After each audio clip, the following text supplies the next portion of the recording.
Karen, Okay. thank you again. I really love our conversations. We're going to do a part two. Tell me what else is on Okay. your mind. I want to understand more about how, like, I can have just a set pricing on flowers Don't in you think you general. should? Don't you think every flower? Let me ask you this: How much is a single rose in your store? A red rose, long stem. Yep, A red long rose. stem red rose, Yep. $7 and stuff. $7. You didn't even hesitate. You didn't say depends on what day it is. It depends on who I got it from. It depends on what I paid for it. You just said $7 for long stem. How much for medium stem? Red rose, Yep. $5. Okay, so $5 and $7. You didn't think about it. That's my point. I believe that every shop owner should have an understanding of how much their flowers cost retail. Okay, now Karen, you got that down now. You have a rose for $7, medium stem is $5. Why don't you do that for all your flowers? A Gerber daisy should be this much. A peony should be this much.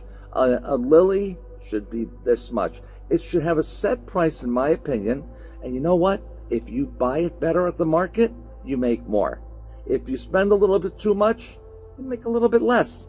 But the customer shouldn't keep having to go up and down with you because your prices are fluctuating, but they're only fluctuating a few cents, a dollar. It's not fluctuating to the point where you need to do this to your customer.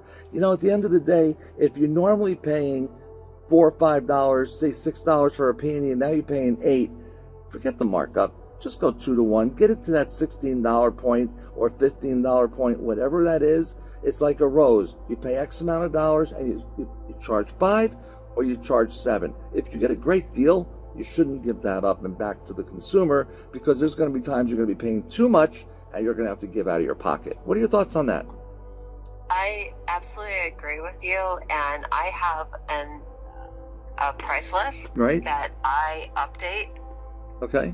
on an annual basis Annual. based on, I probably should do it quarterly. Okay. But I do it on an annual basis at this point. I've Okay. only had the shop for a year and 3 months. Okay.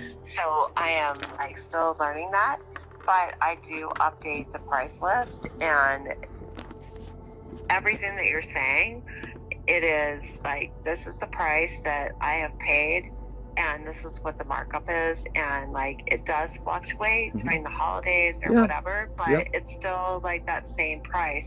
And I do take into consideration when I'm marking up the price list for the consumer, like, this is what we have to pay, Right? and I average it out for the holidays and everything else. Okay. Great. So that's how it should be. So unless it's Valentine's Day, your roses really don't change, do they? Not really. Okay. So same thing with like Gerber daisies. Now I know it's hard to get a good Gerber daisy, and let's just say you're paying $1.10 maybe. So what do you charge for a Gerber daisy? Well, I'm not getting Gerber daisies for that amount. That would be Okay. crazy. What are you Like, paying? It's probably 35 to 45 cents. Are you really? They're not Canadian, are they? No, they're from the United States. Okay. Are you pleased with them? Yes. Well, And- that's terrific. So again, my numbers aren't the Bible here. I'm not the bottom line. No. It's whatever No. you need to sell them for. I'm just saying, set a But our- standard price. Our standard price is out the front door, like when customers come in. Right? Gerber daisies are $3.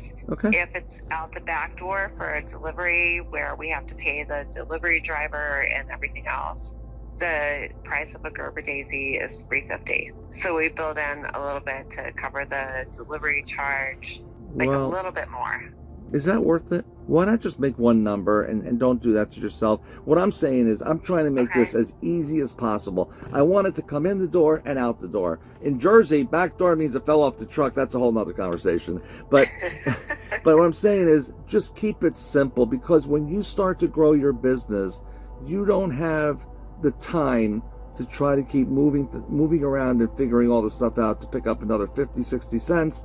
It's just not worth it. You know, we've got that charge that we put on all your orders. You tell people this is a fee. Right. In order to keep in order for us to be able to keep our prices down, we have one price that we charge, and that's how we're able to give you the lowest and best quality product at the fair price. Somewhere something has to give. The florist is paying constantly a surcharge here.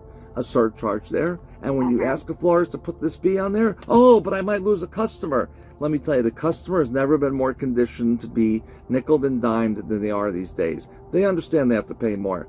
But the bottom line is, if you get a good product in people's hands and a week later they're looking beautiful, they're going to say it was worth it. And has anybody even questioned anything in the last month and a half from you? Nope. No. So nobody's About even the questioned. service fee that you've put on? Yep. No. Again, No, they have not. beautiful. But many flower shops overthink it. But what if? But what if? And you know what? Look around you. None of your wholesalers are worried about you saying what if. Nobody else is worried about losing your business. We have to make these decisions, and they're tough growing pains, but I'll tell you, there are a lot of people, Karen, that are not making this decision, that are going to struggle, and when the summertime hits, they're not going to know where to turn. I'm a little concerned. It's an election year. I think that the seasons aren't as strong as they were. As things start to slow down, you know who's going to still continue to do business? The marketers. The wire-ins will be there because they're marketers that get those orders.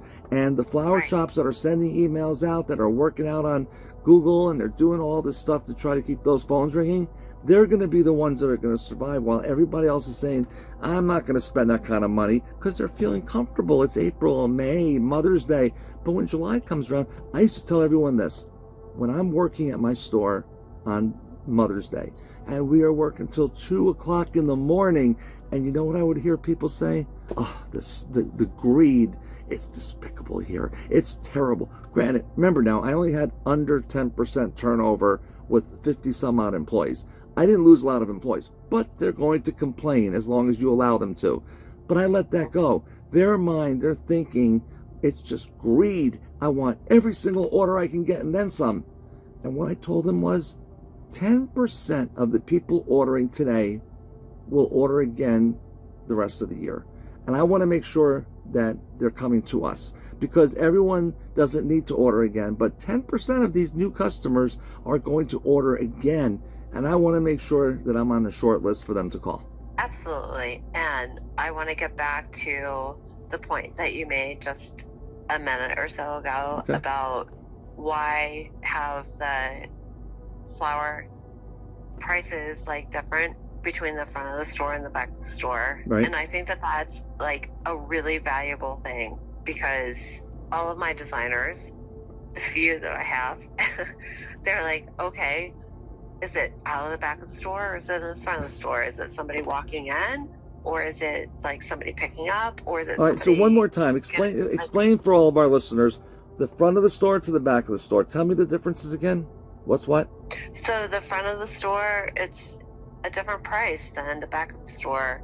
So like a daisy going out of the, like, to make it easy, the daisy going out of the store, if somebody comes in, even if it's like a vase design or a hand wrap design, the stem of daisies, it's going to be $2. But if we do it in the back of the store that's going out for a delivery, that daisy goes up to $2.50 to cover the cost of the delivery driver. Okay. Well, so again, what I heard you say is like make it one price. So front of the store, back of the store, it should be... It's the same. Right. Exactly. Just like I asked Geometry of Roses, you said $7. Medium stem, $5. All your flowers, Gerber daisy, state daisy, freesia, tulips, French tulips, Dutch tulips. I mean, make a price list, and I watch shops just drive themselves crazy trying to keep up with the fluctuating costs. Right. And it's one of the first questions they ask me when I go over to do consulting for them. They're like, Art, how do you keep in touch with all this fluctuating prices? I said, it's simple. Identify what each product is going to cost, and that's it. If you buy not well, then you don't make as much. If you buy better, you make more. Fair enough. Right. Let's move on to the next problem, right? Exactly. Okay.